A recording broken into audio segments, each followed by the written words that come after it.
Okay, so here's where we were last time. Well, we had an exam last time. Here's where we were 5 days ago last time we had a lecture. So we were talking about how to use our brand new construction of a line integral. Let's see, here we go. A scalar line integral, right? New concept, new Riemann sum, new formula for how to compute, new strategy, namely pulling back through a parameterization, all that. How can we use that to compute work?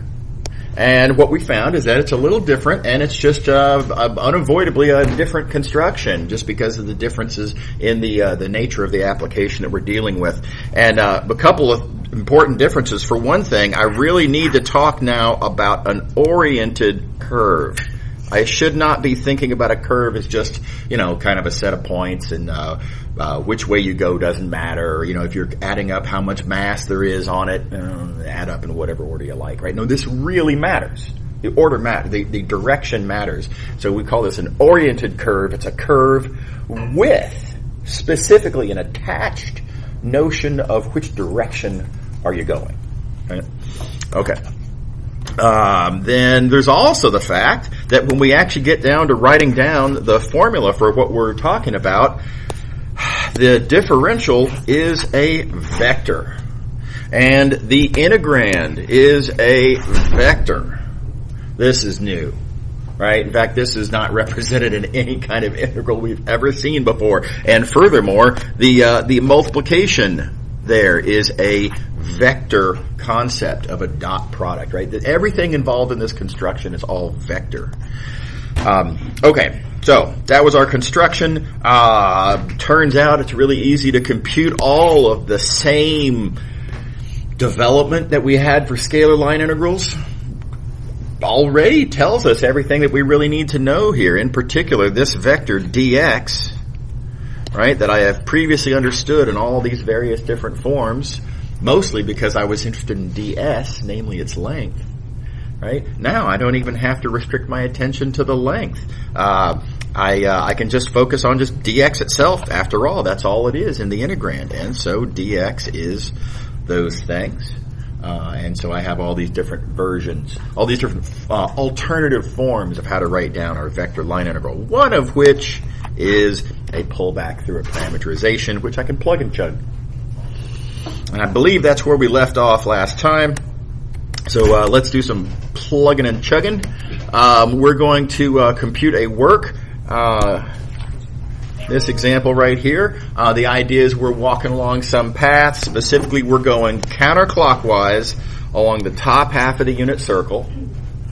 This is an easy starter curve, right? We already know how to parameterize this curve. Again, let's get one in the win column before we start, dealing with more complexities. So there's our path, and as I walk, the wind is exerting a strong force on me as I walk, right? And so, I'm having to actually exert force, right, to keep from being blown over by the wind, right? So how much total work do I perform as I walk along this path? Okay, now we are mostly going to just write down the vector line integral representing this, but there is a little delicate physics reality that we have to recognize, and this is the idea of equal and opposite forces. If you've had a physics course, you've almost certainly heard this before. If you have not had a physics course, no worries. It's not that hard of a concept. Let's look at my stylus here in my hand, right? I'm holding up the stylus. It's not accelerating at all, right? But that's not for lack of forces. In fact, there are two forces acting on my stylus as I hold it in my hand. Gravity is pulling it down. I am pushing it up, right? And these are what we call equal and opposite forces. So equal magnitudes, I'm pushing up by the exact same magnitude that gravity is pulling it down, but opposite direction to, again, keep it from falling down to the ground. Okay, is everybody comfortable with the idea of equal and opposite? So the way that factors in this example is when we write down, let me go back up to here, when we write down this integral, and keeping in mind that f dot dx, right, this is the sort of the elemental construction that we talked about. If you want to know how much work you perform as you do a task, you need to talk about the force that you exert. And you got to be careful to distinguish between, again, as I hold the stylus here, the force that you're exerting to keep the stylus from falling versus the force that's being applied to it externally, gravity in this case, which is the negative of that. So we have these two different forces. You got to think very carefully about which one is the right one. And if you've been given the wrong one, you got to throw in a minus sign to fix it. So that's what's happening here. The wind is exerting a force on you called F. That's the force that the wind is exerting on you. We're trying to figure out how much work you perform. So I need to know how much work do you exert back on the wind. Right? So you push with this total force minus F. F being the given force that the work exerts on, that the wind exerts on you, which is different from what we're actually interested in by that minus sign there. Does everybody see the business with the minus? This is an annoyance, right? But it's an unavoidably present. This is a real thing. This is going to be in every physics class you ever take that involves forces. It's just there's always okay, I have equal and opposite. Which one is the right one? Is that yeah? Do you need a force like slightly greater than that to move forward? There's all sorts of little micro details that I'm not dealing with in this case. So you're right. I mean, I do have to exert with a greater force so that I can actually accelerate up to a speed that will allow me to finish in finite time, right? And then some of that is going to disappear into friction and stuff like that. So I'm not going to worry about that kind of thing. I just want to compute just the, what you might call the bare minimum, maximum possible efficiency work. Yeah, totally. Yes. If you were going around the entire unit circle to just the top half, would it just be the opposite of divergence? So I hear where you're coming from. It just doesn't work. Yeah. And we're gonna have a bunch of stuff that we're gonna have to talk about to develop up to that. There are connections between these kinds of line integrals and actually curl. But that's a topic for another time. Yeah. That's good insight though. Yeah. Okay. So now once we've got the force figured out, I mean, again, the force that we're actually applying is minus F, and we have our construction from last time. Work is an integral of force dot displacement, so minus F in this case, dot dx, and it's plug and chug time. Right? All we got to do is start plugging in. Here's our pre-existing parameterization. We all know how to parameterize, specifically counterclockwise, top half of the unit circle, and let me be more with top half, I'm indicating by this range of values at t here. Right? So there's our parameterization. Again, lucky break, very familiar. Doing that counterclockwise parameterization. Next thing we got to do for our formula is take the derivative. A little bit of single variable calculus there, taking the derivatives of those components, no problem. And there we go. There's our formula for work. Minus sign because of equal and opposite. Here's our simplification of dx, x prime dt. Okay. Now we do have to plug in some things. Let's see here. This x prime, I've got to plug in for what x prime is. X prime, here it is. X prime is minus sine t, comma cosine t. So I just plug that right in. There you go, no problem. Is everybody with me? Okay. Now let's worry about the force, F. And you got to be careful with this. It's easy to kind of get it backwards. Some students will step on the following landmine. They'll say to themselves, well, I need the opposite force, so shouldn't I be writing down for F? Shouldn't I be writing down negative y comma x? That's tempting. But here's the thing. You've already dealt with that negative. That is accommodated for with this minus sign here That's this here, here, here, here, right? That's dealt with, right? So what we have here is a very simple recopying matter of its f is literally given just as y comma negative x. So we recopy accordingly. So f is y comma negative x. Everybody see how you might accidentally double count that minus? And of course that's not good. Yeah. All right. Then we have our ever-present last little detail, which is what do I do with these x's and y's that I've got in there? And well, don't forget the parameterization tells you how to plug in, right? The parameterization literally tells us here x is cosine t.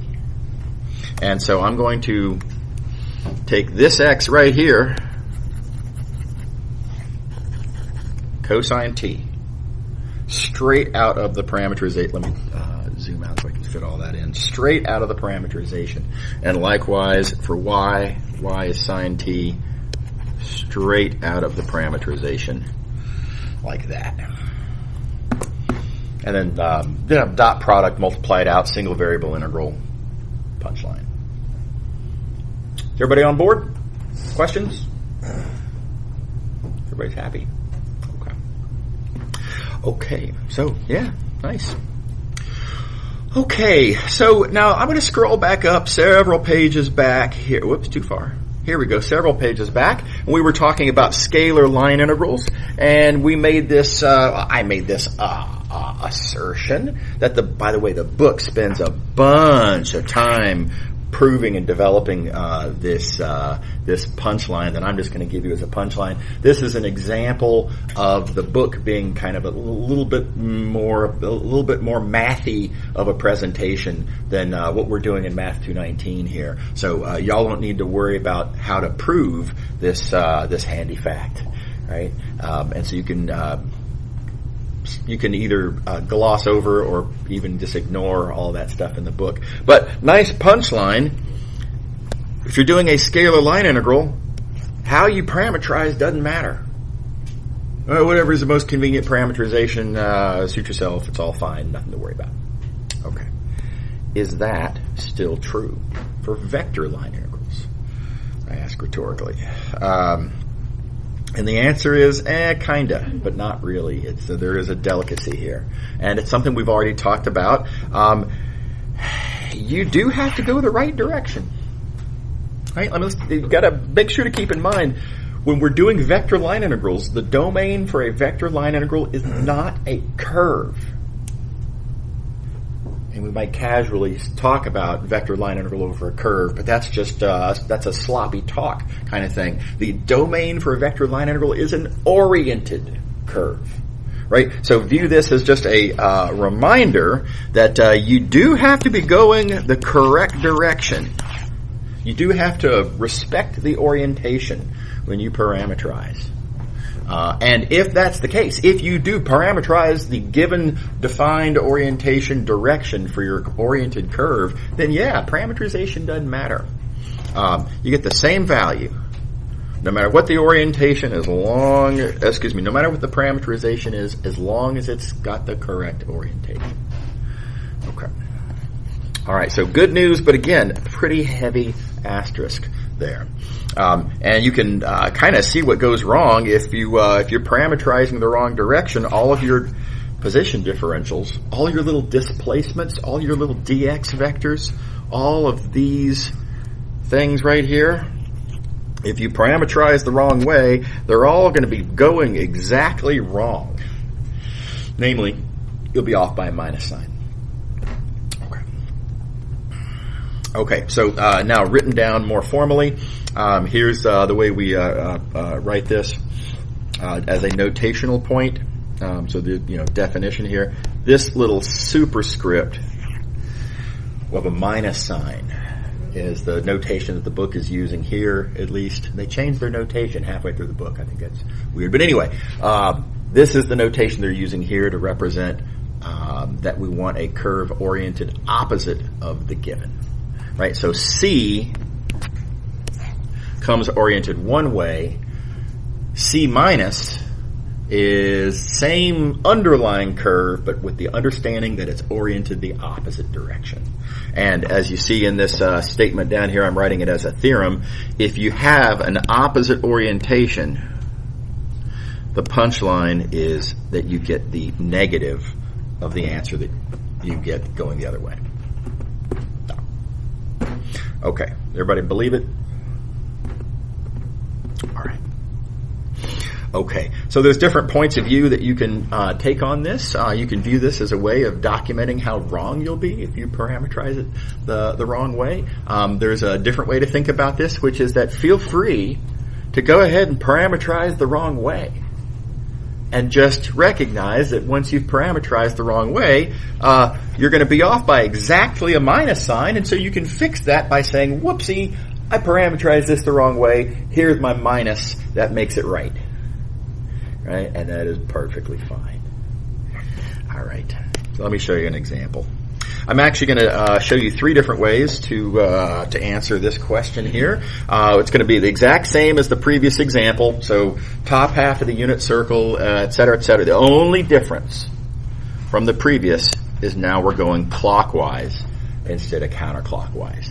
And I'm going to show you, again, 3 different ways to answer this question, and then I'm going to complain about a 4th that students like to do sometimes that I don't think really makes sense, but I'm getting ahead of myself. So let's talk about the 3 good answers. First 2 are all just about how to parameterize, and there are different ways to think about a parameterization, but keep in mind if you're walking clockwise like this, then here's where t is equal to 0. Here's the act of t increasing as I move along in the direction that I'm supposed to be moving, after all, going clockwise, right?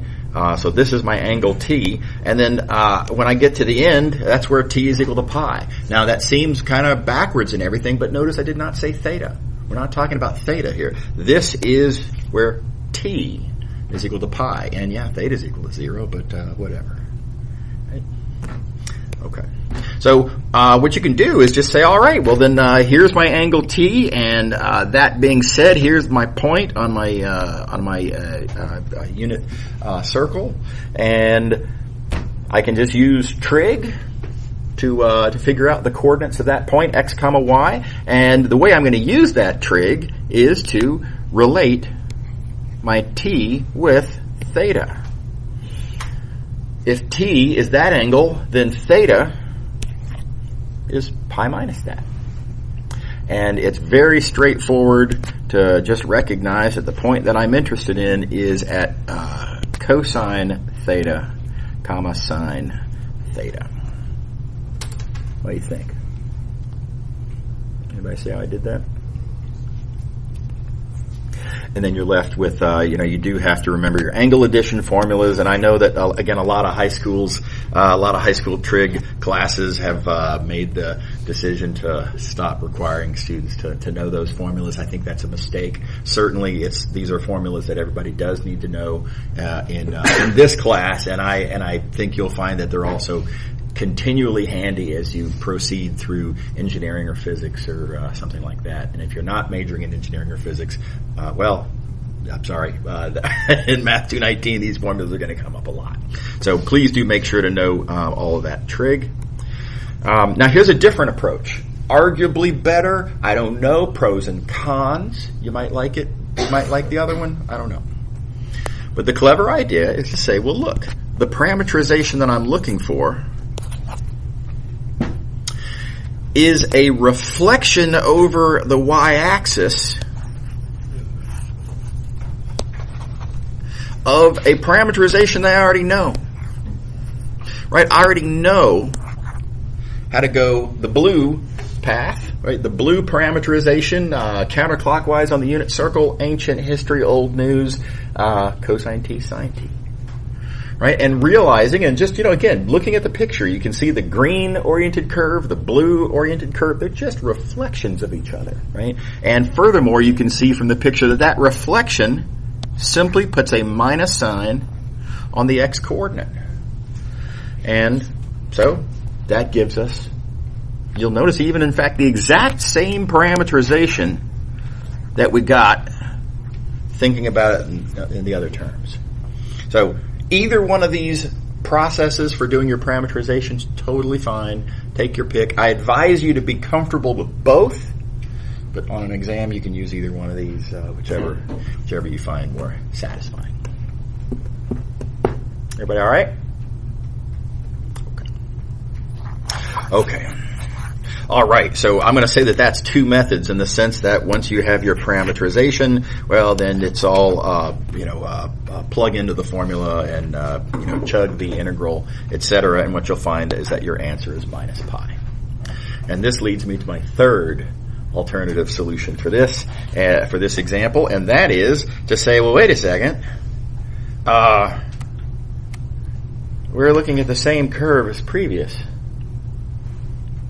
The only difference being that we have the opposite orientation. And so because of the opposite orientation, we get a minus sign on the answer that we've already calculated previously. On the previous page, we computed, let's see here. Previous page. Previously, going in the direction that we went initially, it was pi.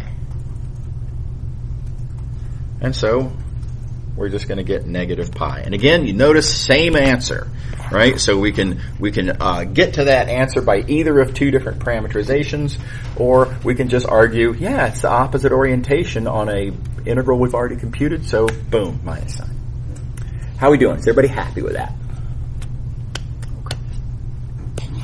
All right. So now if you find yourself in a situation where you've already done the opposite orientation, by all means, absolutely this is the easiest of the three arguments that I've shown you, right? You don't have to reparameterize and recompute an integral. You're just recycling calculations that you've already done. And so this is by far the most desirable answer. On the other hand, if you had not already done this calculation here, if you hadn't already done that, well, then it's not really clear, and then you'd have to actually parameterize and etc. Okay, yeah. Mm-hmm. Could you just flip the domain, instead of integrating A to B? That's I hear where you're coming from, and that's the fourth option that I actually I'm opposed to. Let me explain why. So some students make the case that I can rewrite this as minus integral from A to B of f of x of t x prime of t dt, and furthermore that integral, this minus sign on the bounds, right? We all remember from single variable calculus, there's this thing, if you switch the bounds, then you get f of a minus f of b instead of f of b minus f of a, and it's a negative, blah, blah, blah, and that you can rewrite this then as, let's see here, and I'm going to save myself rewriting a bunch of stuff by just switching these bounds. Oh, whoops. So B to A. And let's see here. Let me see if I can clean this up a little bit. I'm going to slide this. Okay, that's better. Okay. So, yeah, all four of these things are equal.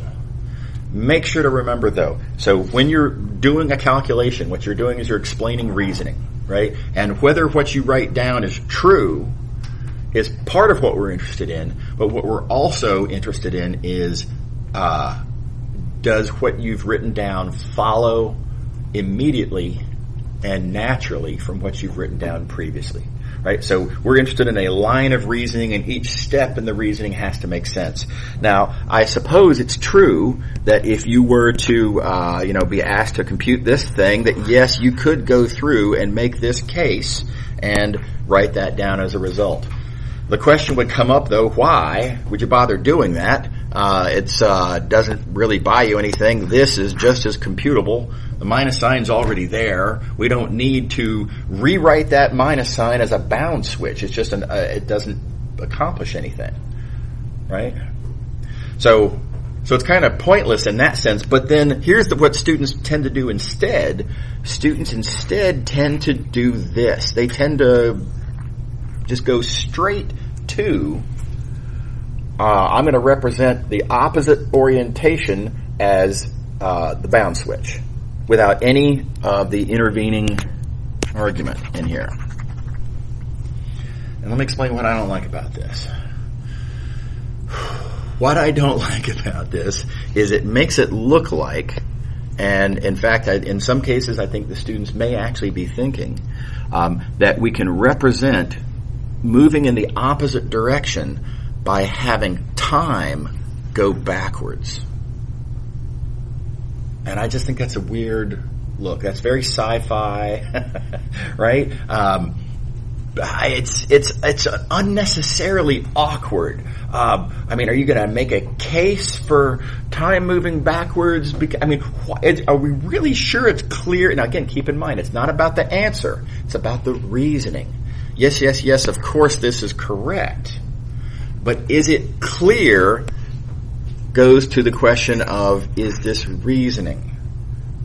How does that reasoning work? And I think that reasoning is tough. This is not natural, in my opinion. Right? So, does that make sense? Yeah. Yeah, it's just, making arguments about time moving backwards is very Star Trek, and it's not that it can't be done, but the point is it would have to be done, and once it is actually done, once you make this argument, then it's like, well, then why are we even doing it in the first place? It doesn't buy us anything.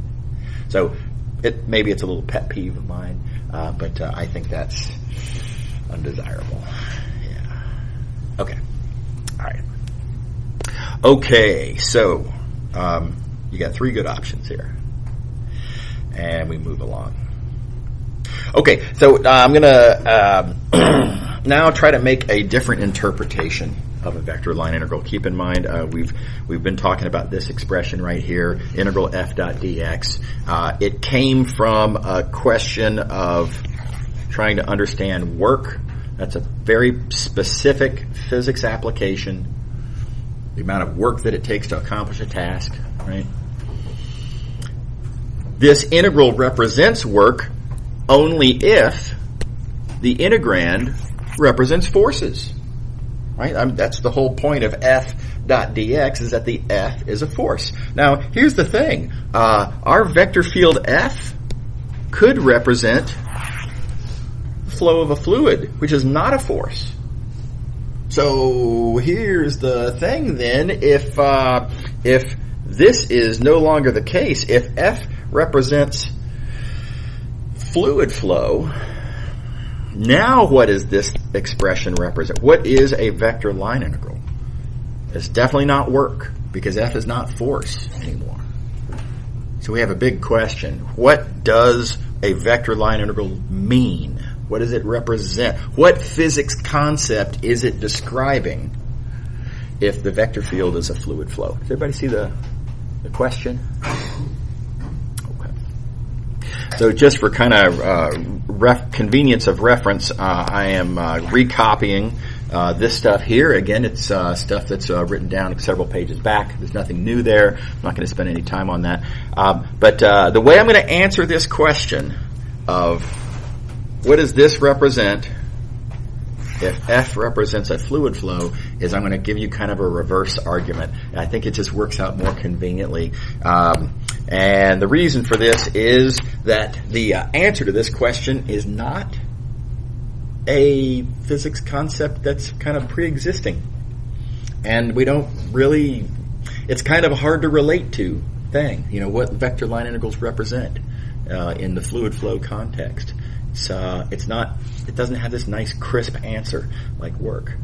So I'm gonna get to the conclusion of this question by asking a weird physics question that's going to be hard to relate to. And then this is going to segue into making the interpretation that we're interested in. So you're going to have to just bear with me here for a minute. So let's suppose that we have a curve, C, oriented curve that is. And I'm going to make this weird choice to think about a cross-sectional area and make that cross-sectional area kind of everywhere along the curve, thus producing this kind of thin sort of tube, if you will. Right? So given a curve, given a cross-sectional area, imagine dragging that cross-sectional area along the curve. That makes my little thin tube, in which there is a certain amount of fluid. And that fluid is moving.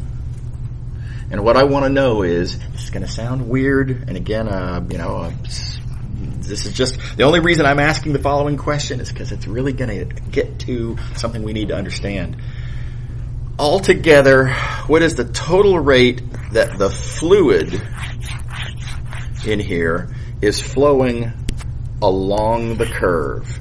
Right? So to some extent, little pieces of fluid here are flowing, let's say they're flowing like that. Well, the extent to which it's flowing along the curve is just its component in the direction that the curve is going.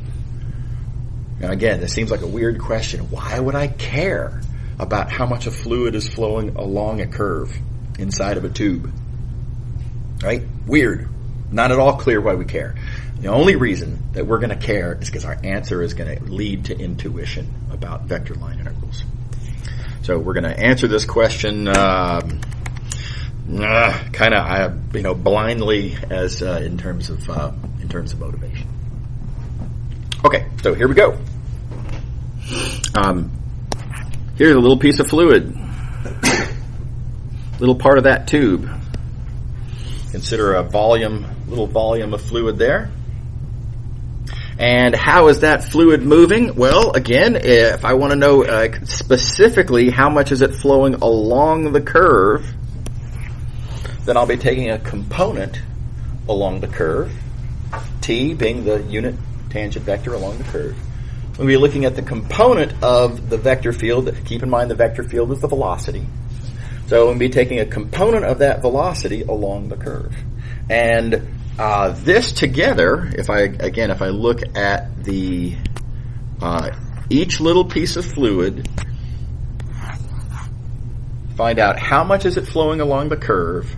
If I then add that up over the entire curve, that will give me some sort of a total rate that the fluid is flowing along the curve. What do you think? It's some kind of a weird construct. Again, it's not clear why are we adding up all these little pieces of fluid and how much they're flowing along the curve. It's weird and unrelatable, but nevertheless, this is what we get. Is everybody happy with the geometry there? Okay. So we write all this down. Wrong color. Let's see here. So dq. Oh, man. Sorry, I tapped on the thing. It just doesn't take sometimes. So I'm going to take all these dq's, add them in. Y'all remember how to compute components, dot product with the tangent vector, blah, blah. You can see the dv is a cross-sectional area times the little length ds, a bunch of little details there. And the punchline altogether is that this total rate, the answer to this weird question is that expression right there. And that's just, following through the algebra. And why do we care about this question? Why do we care about this answer? Well, only because the thing that we're trying to understand is part of that answer. So this here is what we wanted to understand. Vector line integral. Right? Integral f dot dx. And you can see right here what it is. Integral f dot dx. Now, it's not quite fair to say that it is this total rate that the fluid's flowing along the curve, because that's not. There's this extra factor of area in there. And I do have to sort of recognize that that area is part of the answer to my question. But I'm going to account for that by just imagining that I divide it over to the other side of the equation and say, look, the relationship between Q and the line integral is per unit area. If you think about it, makes sense. I mean, more area cross-section gives you more fluid flowing, however the fluid is flowing. So per unit area, The vector line integral is telling you the rate that the fluid is flowing along the curve. And so this is the answer this is the intuition that I can give you for what vector line integrals represent in the context of fluids. Vector line integrals give you kind of, in some sense, per unit area and all that, vector line integrals tell you how much the fluid is flowing along the curve. Everybody buy it? It's really important intuition to have. Now, let me take this just a little bit further. Who cares? Right? Always good question.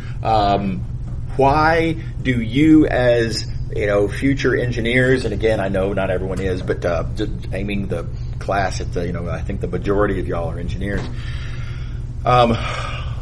In what real scenario would you need to know how much a fluid is flowing along the curve and why? And I have a pretty good answer to this question. This is airplane wings. This is just an example, right? But airplane wings are marvels of engineering. They make heavy things made out of metal fly. That's pretty impressive, right? So how does that work? Well, what ends up being really important to understanding how airplane wings work is noticing that you have air that flows along, as it's flying, right? You have air that flows along the top of the wing, and you also have air that's flowing along the bottom of the wing. And one of them there's certain facts of physics and air pressure and the way forces work, the Bernoulli effect, blah, blah, blah, engineering that y'all will learn in another context. That applies forces. And it's just a weird fact of physics, right?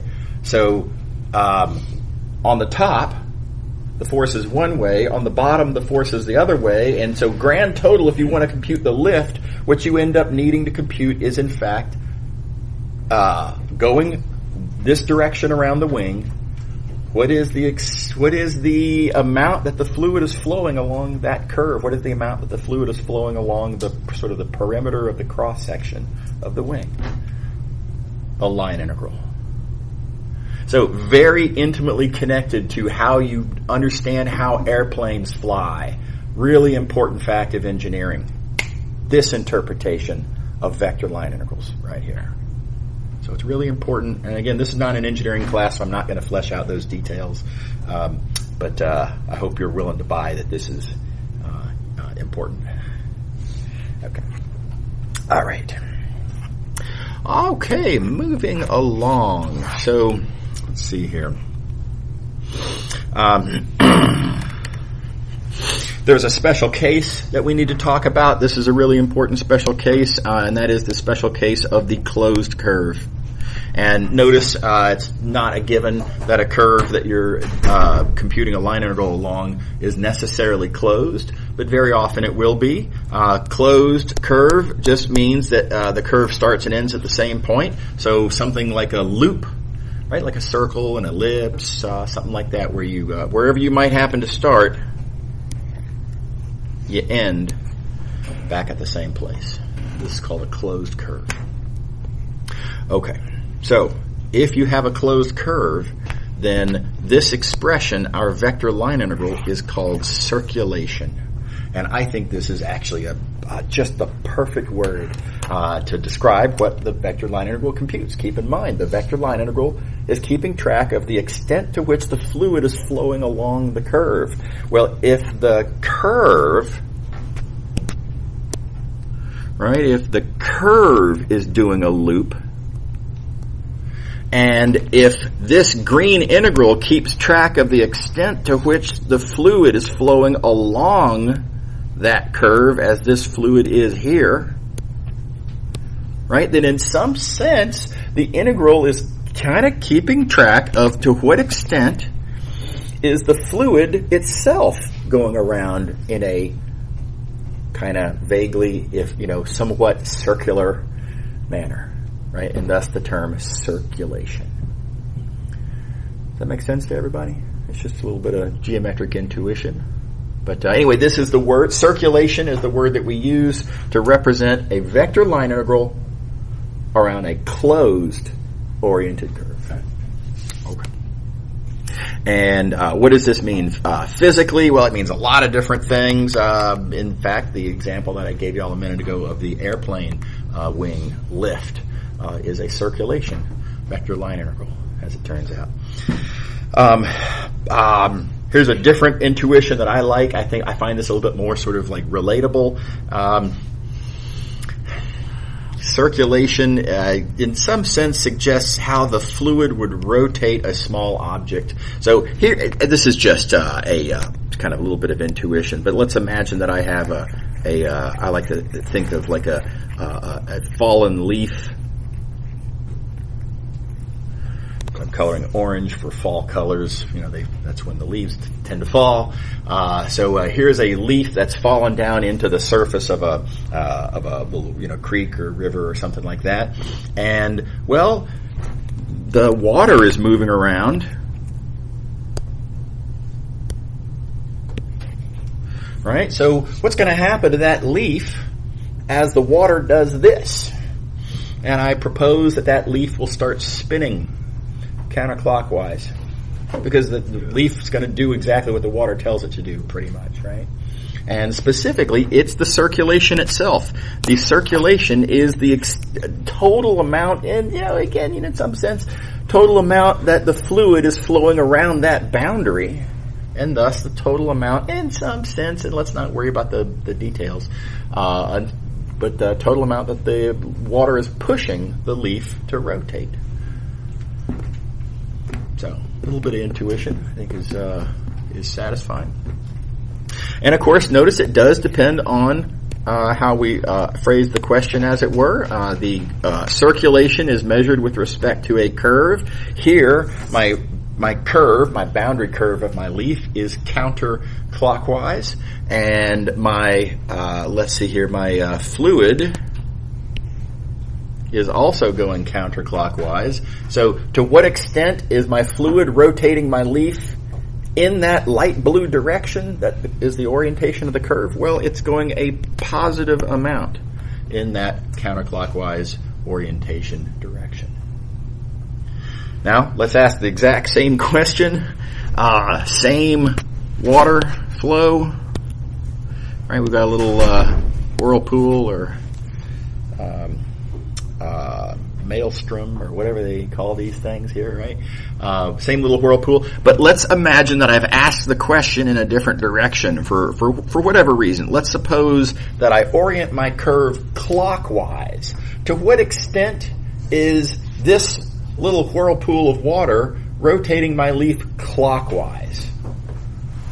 Well, I'm going to say it's a negative amount in the clockwise direction, because it's still the same water. It's still rotating that leaf counterclockwise, which is the negative of clockwise. Does that make sense?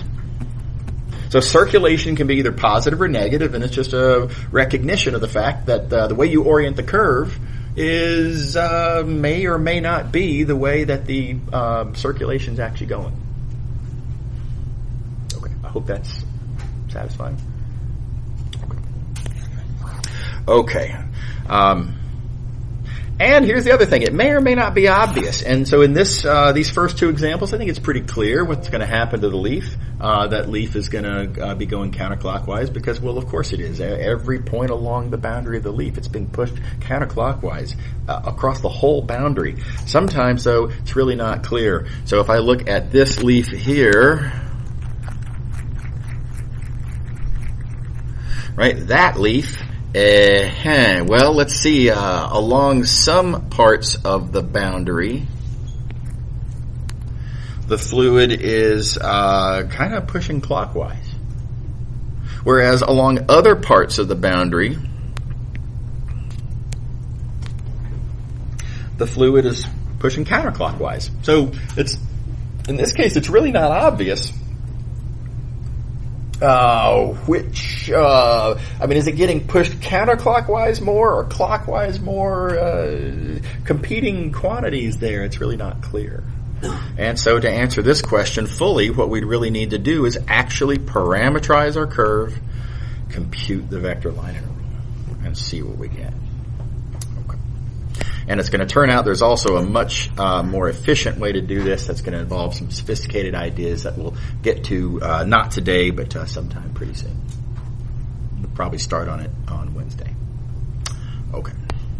Okay. Couple of quickies.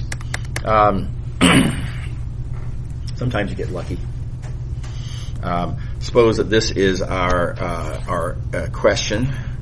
We have a curve that's parametrized by formula for spherical coordinates. Now that's a weird way to parameterize a curve, but rho, phi, and theta do tell you where you are, and you can convert that into rectangular coordinates, and you can write, therefore, down a parameterization of our curve, which, of course, you notice pretty quickly is on the unit sphere. But it would be a pretty ugly formula. Keep in mind that x, y, and z are trig functions of these rho, phi, and theta. So it's going to be an ugly parameterization. We're not excited about that. And then suppose we're interested in this vector field like that, and I have a curve and a vector field, and I want to compute the vector line integral for whatever reason. Again, maybe we're talking fluid flows, and we're interested in how the fluid's flowing along the curve. Maybe F is a force, and I want to compute work. Whatever. I don't know. But for whatever reason, we were interested in computing this vector line integral. How do I compute this? Do I have to actually write down that parameterization and plug and oh my God, what a nightmare that would be to actually crank out this vector line integral.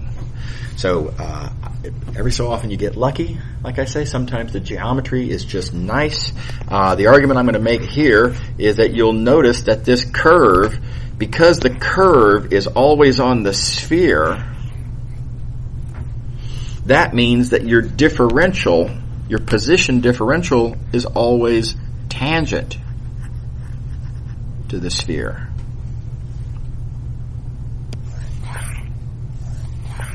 Right? As you move along the surface of planet Earth, your tangent vector is always tangent to planet Earth. But then here's the other thing. Neat fact, notice that my vector field